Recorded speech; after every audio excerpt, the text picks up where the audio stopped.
Avvalo xush keldilaringiz. Qadamingizga hasanat. Ulug' ayyomlar, mana Xudo xolasa Zulhijja. Hajni shukuhi ketgan yo'q.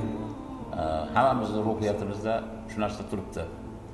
Alloh taolo bizni yurtimizdan, butun dunyodan o'zini roziligini istab, hajni ado etib kelib, bundan keyingi hayotimni go'zal qilaman. Bundan keyin taqvoda, toatda, ibodat, yaxshi amallar bilan hayotimni o'tkazaman degan hojilarni hammalarini hajlarini dargohida qabul qilsin. Hali yurtimizdan borgan hojilar 12-iyulgacha qaytarkan eson-omon kelishib olsin. Men qisqa bir tarix sizlarga aytib o'tmoqchiman. 1986-yil Bahodir biladi. Men Toshkent islom institutiga o'qishga kelib talaba bo'lib kirdimda, Shayx Muhammad Sodiq Muhammad Yusuf Hazrat ustozimiz o'shanda endi o'sha xorijdan ustoz bo'lib qaytib kelgan paytlar edi. Zohirjon aka Qodirov, Salohiddin qora aka, katta ustozlarni qo'liga tushib o'sha yerda o'qidim madrasani. Asosiy madrasaga kelishlikdan maqsadim nima edi deb agar menga savol bersalaringiz, hajni niyat qilib kelganman. Madrasaga endi kirib o'sha rasmiy madrasani bitirib, masjidda yo biror bir madrasada ishlasangiz, hajga borardingiz-da. Endi sobiq ittifoq davrida shunaqa edi. Va xuddi u narsani biz o'sha 87-88-yillar O'zbekiston nomidan, butun respublika nomidan bir kishi hajga borardi. 89-yil Toshkent islom institutiga Hazrat endi u paytda rektor bo'ldilar. Prorektorlari Zohirjon aka Qodirov domlamiz O'zbekistondan bir kishi borgan. Bir kishi shu 15 ta ittifoq o'sha respublikalarning ichidan 15 ta bormas edi. 10 ta, 12 ta shunaqa bo'lar edi. Men kuzatardim o'zim, qiziqardim. Shu niyatda o'qishga kirganman-da o'zim. Shuning uchun 1990-yil birinchi o'sha Hazrat Gorbachov bilan uchrashib, o'sha hajga yo'lni ochib, 500 ta hojini O'rta Osiyo, Qozog'iston o'sha musulmonlarning ichidan tanlab olib borgan yillari men o'sha institutda studentlik paytimda ariza berganman. Va birinchi Toshkent islom institutining talabasi men hajga borganman. Hazrat o'zlari shu narsani eshitib, meni ichkariga olib kirib, shunaqa niyat bilan aytdim. Hazrat, men o'zi aslida shu niyatda o'qishga kirgan edim.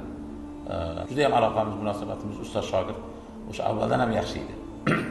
Hazrat aytdilarki, bo'lmasa bo'ldi, sizni qabul qildik dedilar-da. Men Toshkent shahriga 50 yosh qilib qo'ydilar. Siz menga yordam berasiz, birga bo'lamiz deb. Shu bilan u kishini o'sha roziliklari, duolari, onamiz hayotida onamizni birga olib, Hazratning onalari, Hazratning ahliyalari shular bilan birgalikda 90-yil ilk bor o'sha birinchi Saudiya darvozasi, Ka'ba-i Muazzamani eshik, Saudiya darvozasi, Ka'ba-i Muazzamani eshiklari bizga ochildi. 90-yil joylashdik. Joylashganimizdan keyin to'planib jamoa bo'lib Hajrat boshchiligida Ka'ba-i Muazzamaga kirganmiz. Ka'ba-i Muazzamaga tushgan joyimiz bizniki Rabotul Buxoriy, Andijon bog'cha deydi. O'sha o'zbeklarda vaqt joylariga tushirilganmizda biz. O'sha 500 ta mehmon. Saudiya podshosi bizni mehmon qildi, lekin joylarimiz o'sha o'zbeklar takiялari bo'lgan. O'sha yerga tushdik. Tushib shu salkam 1 kilometr masofada endi labbaykani aytib, endi Ka'ba-i Muazzamaga kirib ketyapmiz. Shunda Bobur Malik Abdulazizdan kirganmiz. Bobur Malik Abdulaziz. Shu darvozaga keldik. Darvozani endi birinchi yil hayajon ichimizda endi Hazrat boshchiligida yana endi O'rta Osiyo, mana Qozog'iston musulmonlarini eng katta peshqadamlari borgan.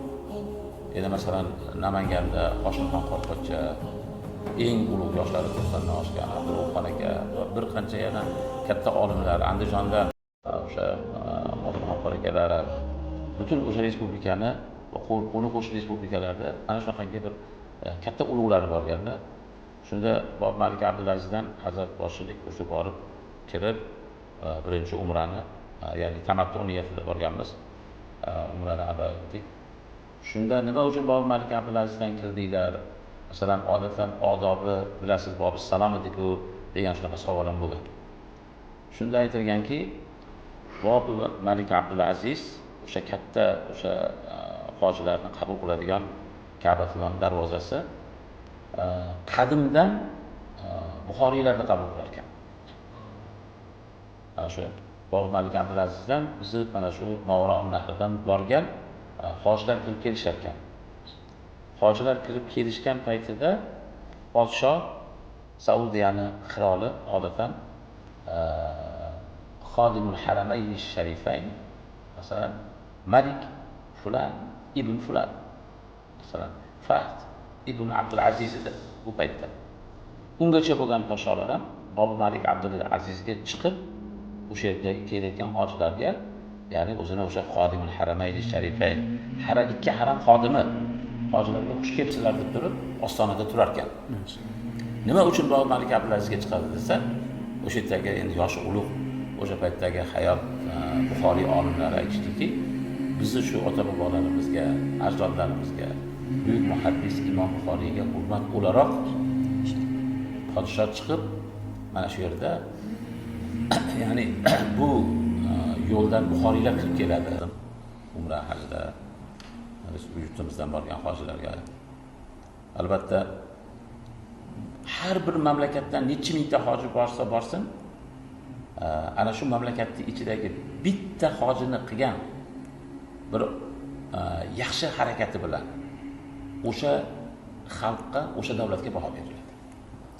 Bitta hojini qadami toysa, Xudo ko'rsatmasin, biror bir nojo'ya harakat qiladigan bo'lsa, ana shu mamlakatga, ana shu hojilarga baho beriladi.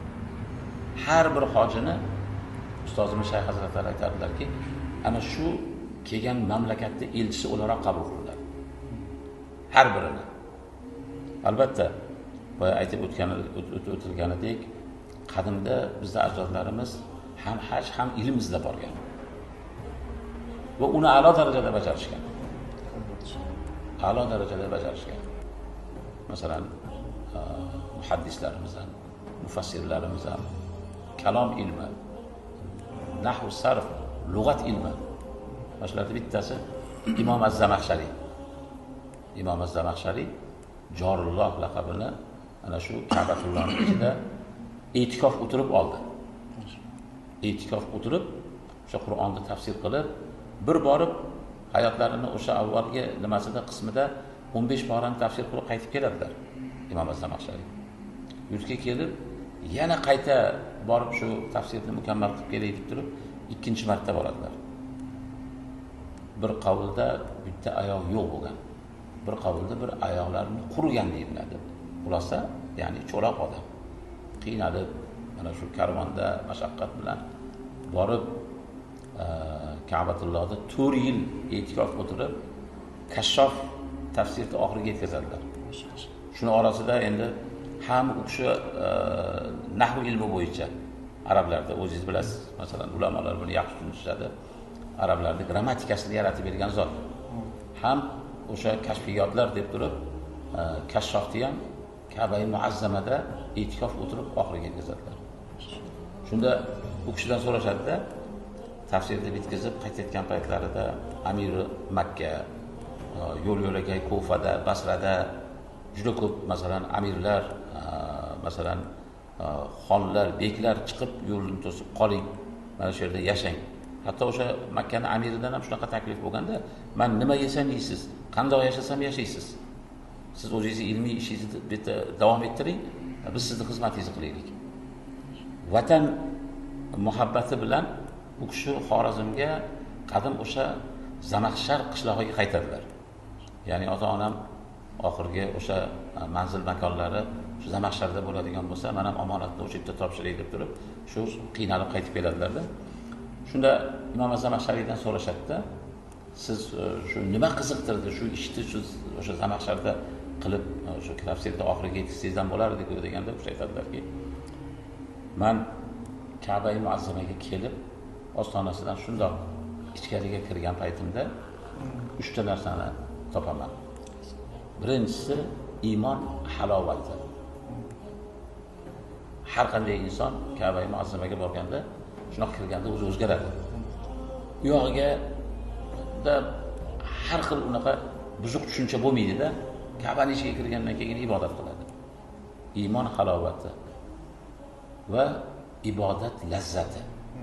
Ikkinchisi, har bir qilayotgan ibodatimni xuddi Alloh ko'rib turgandek qilaman va qilayotgan ibodatimni lazzatini topaman. Iymon halovati, ibodat lazzati, uchinchisi yana nima edi? Qalb xotirjamligi. Qarang, qalbim xotirjam bo'lib qoladi. Agar shu 3 ta narsani topmagan inson, agar kirsa-yu Ka'bada shu narsani topmasa, demak uni niyati yaxshi bo'lmabdi deganlar.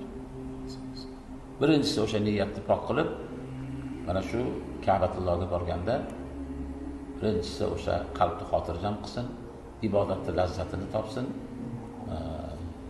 va shu bilan birgalikda iymon halovatini, ana 3 ta narsani topsa, ana shu haqiqiy ya'ni Allohning roziligini topgan banda bo'lar ekan.